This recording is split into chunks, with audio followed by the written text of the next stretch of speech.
Hey guys, it's your boy Twadi and welcome to another video, man. You know what it is, man. I always bring you the freshest news in the country. But unfortunately today I'm coming with bad news, man. You remember Karishma, right? The Lukompa prodigy from Limpopo.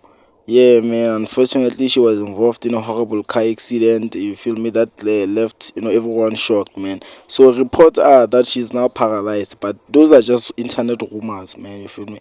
So apparently a few years ago, somebody prophesied Karishma's accident on Facebook. Guys, please stop prophesizing celebrities.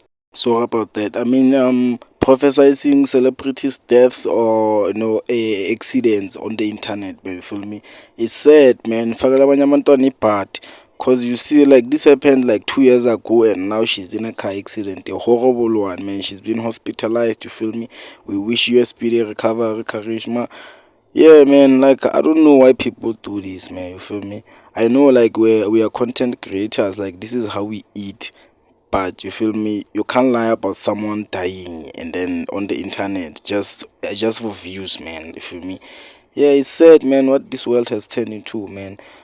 These days, when people see a dying person, instead of helping, they take out their phones and open their cameras, man. Yeah, man, it's sad, man. Like we live in the era of YouTube, Facebook, TikTok, like the iPhone era, man. Yeah, man, it's very sad, man. Yeah, man. So yeah, that's the news for today, though. So the real story allegedly is that Charisma was traveling to a friend with another friend. You feel me? She was a passenger in the car that crashed. You feel me? So unfortunately, man, the driver didn't survive. You feel me? R.I.P. Man. You feel me, to their soul, man. Yeah. So you feel me? Karishma survived the accident, guys. The truth, Karishma is not dead. She survived the accident. She's just in a critical condition. You feel me? She's been hospitalized. She's fighting for her life, literally. Yeah, so you feel me? I know like it's wrong making videos about people getting hurt, but you feel me? I just wanted to, get the truth out there, man. You feel me? So this is the report right there, man. You can read.